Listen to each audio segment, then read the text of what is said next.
Hello, I'm Kochanski, Wilderness Living Skills and Survival Instructor.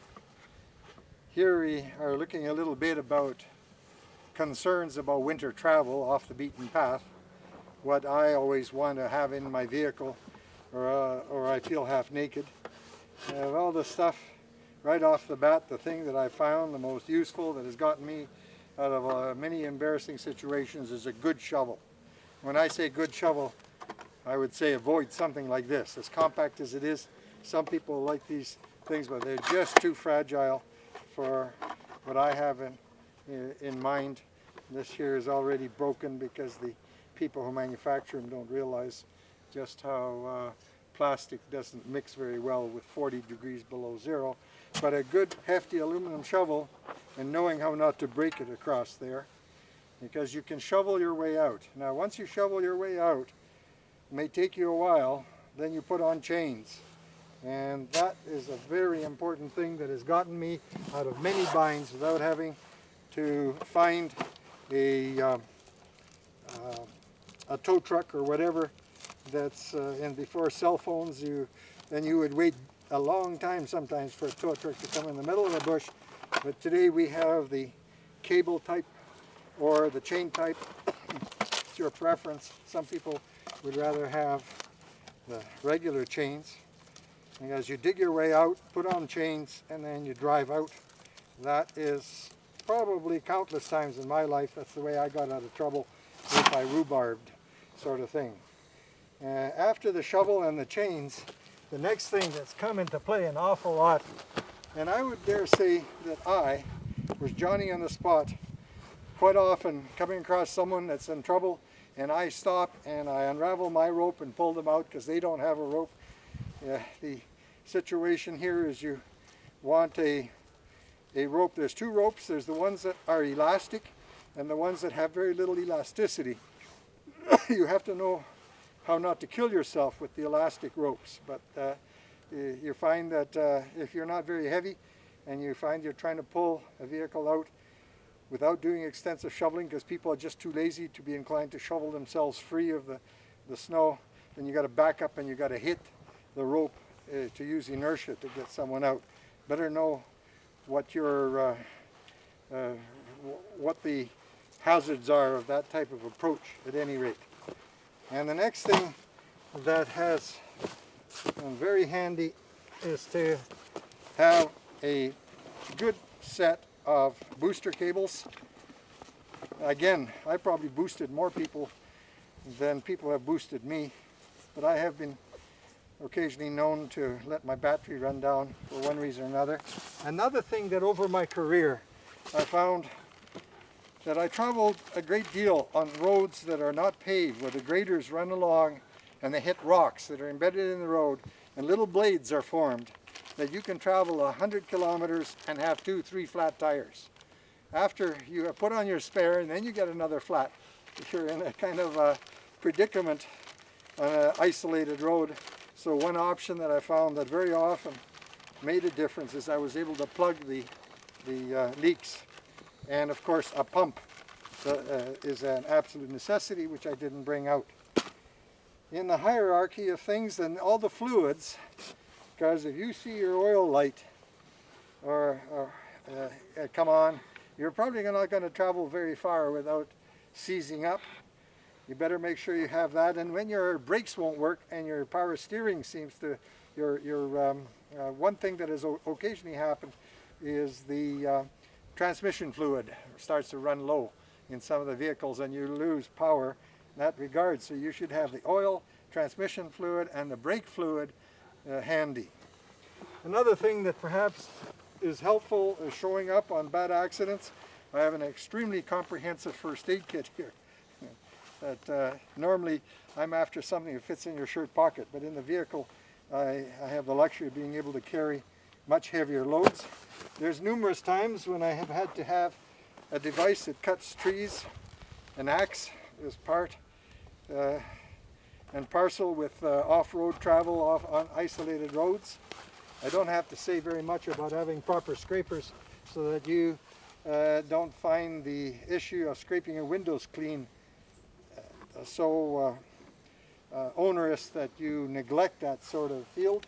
Then when the cold weather comes up, the first thing I throw in is a couple of old sleeping bags so that I can use 2 or so, or if my wife is traveling, I have enough insulation for her and myself in the event that we can't put up shelters. And I take my best parkas that you can virtually sleep in them to begin with, combined with the sleeping bag, and then you're not tied up in knots trying to outweight a howling snowstorm that you inadvertently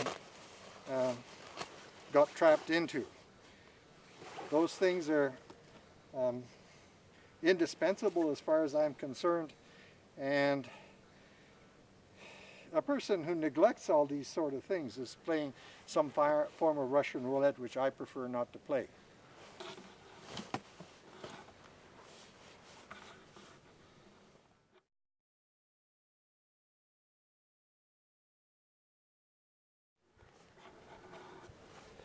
Hello, I'm Kochanski, Wilderness Living Skills and Survival Instructor. I want to talk a little bit about getting by with a vehicle off the beaten path, traveling isolated roads, where if you have a problem, it might require a few days before help arrives or before someone else shows up on the scene. Now, one of the things that I have always thought was quite versatile was the Coleman lantern. Now, there are Coleman lanterns and then there are Coleman lanterns. This one actually, believe it or not, has seen a lot of service and was military issue about 30 or 40 years ago when I came on the scene. This is a one mantle Coleman lantern, and it throws enough heat actually that if I cover the hood of my vehicle properly, and this lantern, because it's one Coleman, one mantle, you pretty well have to put it under the hood rather than on the ground in front of the vehicle. Now, some vehicles don't leave room for you to be able to put a lantern under the hood and close the hood. A smaller version here, which is an attempt to improve, make it lighter and everything, but much weaker. And okay, we use these for winter camping, where we find that it's a problem having too much weight with you. So this is too small. And what is ideal, or used to be ideal, is the 2 mantle Coleman lantern.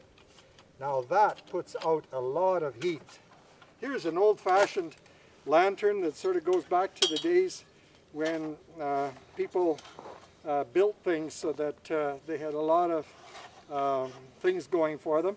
One is that this isn't glass. This is that mineral, the micarta. Is it not micarta?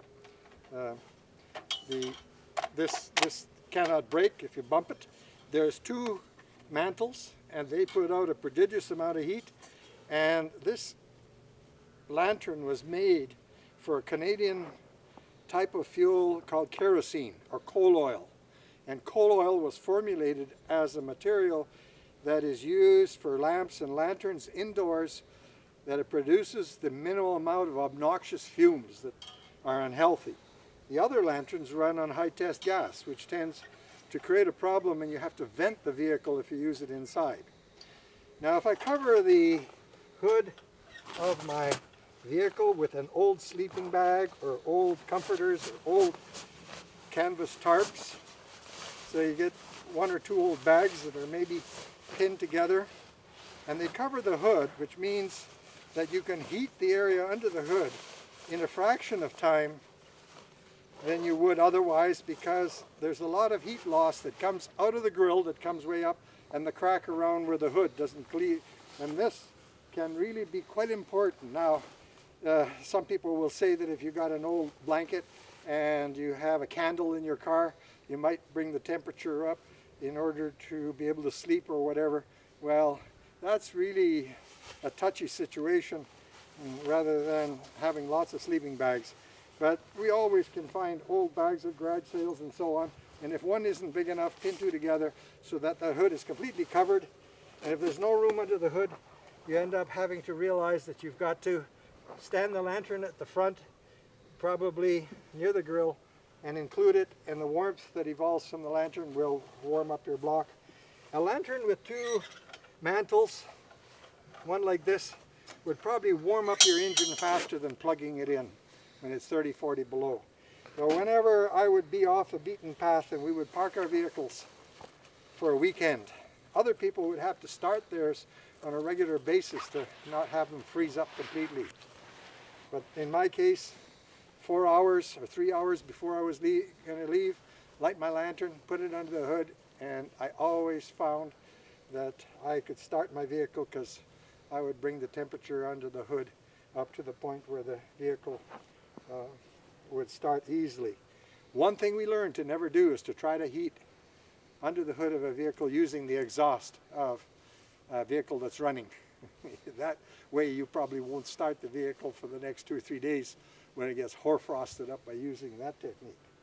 But I would say a lantern is a very important survival tool for vehicle survival, especially when you really travel far away from places where you can't plug in. I have had the peace of mind to know that no matter how long my vehicle stands and no matter how cold it gets, using lantern and heaping up the snow and covering the hood of the vehicle, I'm going to get it going in spite of the fact I can't plug it in.